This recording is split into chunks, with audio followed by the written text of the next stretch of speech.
और किस तरह से अभी सोशल मीडिया के ऊपर इनकी वोट अधिकार यात्रा का जो बखान हो रहा है, जो जिसको कहते हैं ना कि बिल्कुल एक हाई प्रोमो वाला काम हो रहा है, तो उसको आप कैसे देखते हैं?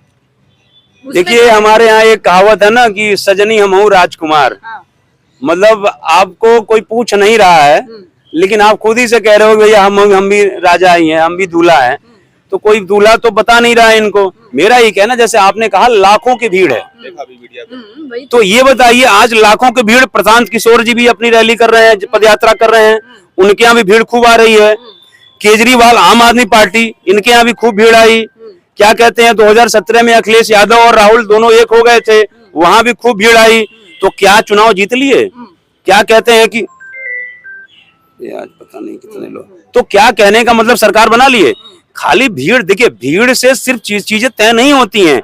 वास्तव में जनमानस, जनता के मन में आपकी पार्टी के प्रति, आपकी सत्ता के प्रति, आपके नेतृत्व के प्रति कितनी जो है वो सम्मान है, कितना आपके अंदर वो है, खाली भीड़ से नहीं होती है। और दूसरी रह गई बात ये, मैं इंटरप्ट करूंगी आपको। 6 साल का बच्चा भी वोट चोर और आगे का सेंटेंस पूरा करता है, और एक 60 साल का आदमी भी इस सेंटेंस को पूरा करा, जो मीडिया पे खूब दिखाया जा रहा है। हाँ जी, तो वो कैसे कहें हम कि ये बात ऐसे ही चल रही है? मीडिया का तो पता नहीं है, सोशल मीडिया पे आज के दिन जी बच्चा बोल रहा है। सोशल मीडिया की बात तो देखो, मीडिया तो नहीं दिखा रहा है अभी कुछ भी।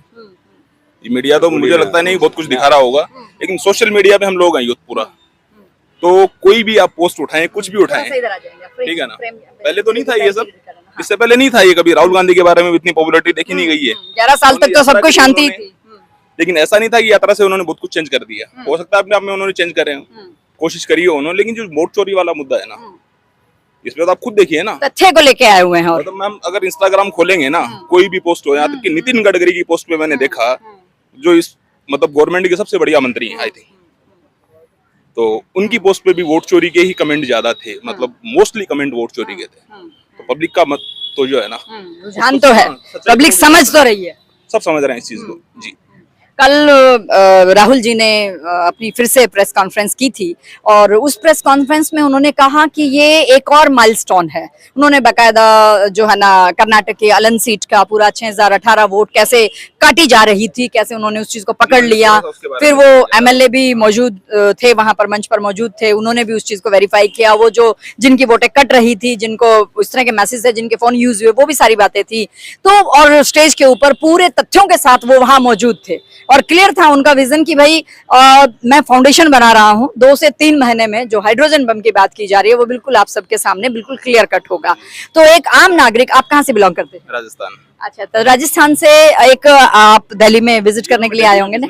अच्छा, बिजनेस है। तो कैसे देखते हैं उनके इस कल की press conference? Ma'am press conference तो खैर मैंने उनकी कई देखी है, आई थिंक 2-3 हो गई हैं वोट चोरी के उस पे। तो तथ्य पेश कर रहे हैं तो उनको चुनाव आयोग को जवाब देना चाहिए, उनको बचना नहीं चाहिए।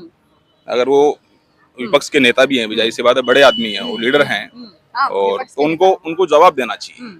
उन्होंने जवाब मांगा ना कल, चुनाव आयोग को जवाब देना चाहिए कि कैसे कैसे वोट कट रहे हैं, कैसे नहीं कट रहे हैं। वो कह रहे हैं कि दूसरे स्टेट के नंबर हैं, दूसरे स्टेट के नंबर से वोट काटे गए हैं, तो चुनाव जवाब दे उसका। अगर सीआईडी ने 16, 17, 18 बार जो भी उनको 18 बार लिखा है, एग्जैक्टली मुझे नहीं पता, अब उन्होंने बोला होगा तो सच्ची बोला होगा ना, प्रूफ बोला होगा, उन्होंने एक भी लेटर का जवाब नहीं दिया। तो लोगों को समझ में आ रही है कहानियां सारी, ये तो क्लियर कट फ्रॉड आई है। अभी 1 हफ्ते का टाइम दिया है उन्होंने चीफ कमिश्नर और इलेक्शन कमीशन को। कंप्लीट करूंगा। राहुल गांधी को उन्होंने बोला था कि बॉन्ड पे करो या कुछ होता है ऐसे, कि 7 दिन में आपको देना चाहिए, हलफनामा जिसे बोलते हैं। अब राहुल गांधी ने बोला है कि चुनाव आयोग को भी 7 दिन में जवाब देना चाहिए। चुनाव की जिम्मेदारी है, राहुल गांधी तो सवाल पूछेंगे सत्ता से। अदरवाइज हम मान सकते हैं कि आप किसी को छुपाने का काम कर रहे हैं, तो जवाब नहीं देंगे। फिर अगर आप 19-20 करेंगे तो पब्लिक समझेगी इस चीज को। पब्लिक आज नहीं तो 10 दिन बाद, 20 दिन बाद, साल भर बाद, 2 साल बाद। लेकिन पब्लिक में उन्होंने युवा का आह्वान किया, युवा का कि भाई युवा मेरे देश का समझ रहा है, कॉन्स्टिट्यूशन की हत्या नहीं होने देगा, ये है वो है। लेकिन कल एबीवीपी के दिल्ली यूनिवर्सिटी में इलेक्शन हुए और आज वो जीत भी गए, तो युवाओं का क्या दिया? इलेक्शन में तो हो सकता है कोई भी जीत जाए, ये तो डीयू का इलेक्शन है ना, ये पूरे इंडिया का इलेक्शन तो नहीं है।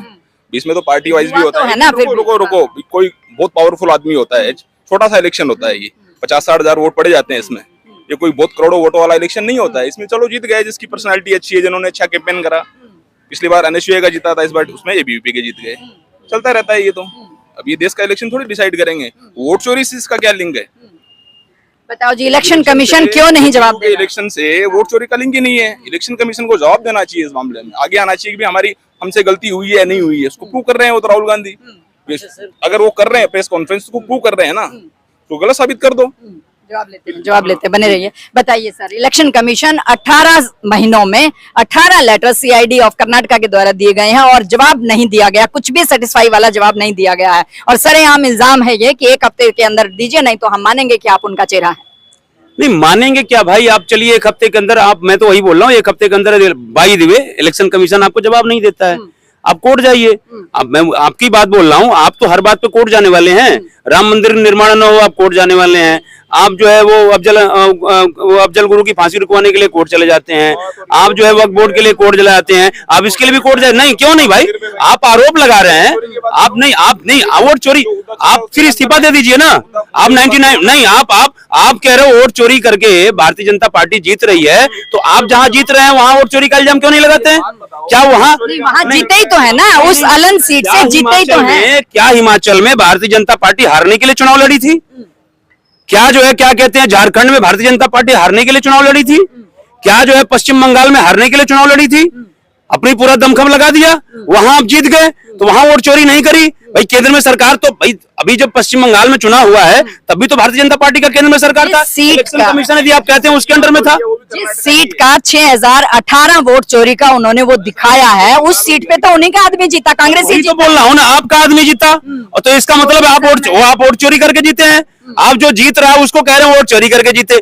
आप जीते तो हम जनता ने, आप जीते तो जनता ने हमको जिताया है, जनता ने हमको जनादेश दिया है। भारतीय जनता वोट जीते तो जो है क्या कहते हैं ईवीएम से जीती है, और वो क्या कहते हैं वोट चोरी से जीती है। ये दोहरा मापदंड और दोहरा चरित्र क्यों भाई?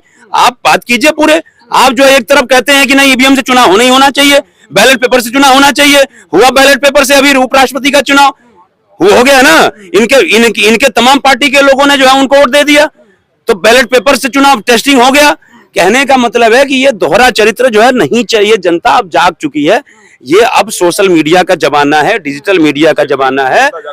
जनता सब देखिए, ऐसा नहीं है, जनता राहुल गांधी को भी सुनती है, जनता मोदी को भी सुनती है, जनता सबको सुनती है, जनता एनालिसिस करती है हमारे लिए कौन बेहतर है। आज ये खाली वोट चोरी के अलावा आज वो भी टाटा फिस हो गया। किए थे ना वोट चोर गद्दी छोड़, वोट चोर गद्दी छोड़, कुछ दिन में भाग गए मलेशिया घूम के, अपना जो है छोड़ दिया राहुल वो तेजस्वी के साथ। आज वो अकेले चल रहे हैं, आज जो अकेले चल रहे हैं उनसे पूछ रहा है सीएम को, मैं ही हूँ, मेरे अलावा और कौन है? तो भाई क्यों भाई, बात राजनीति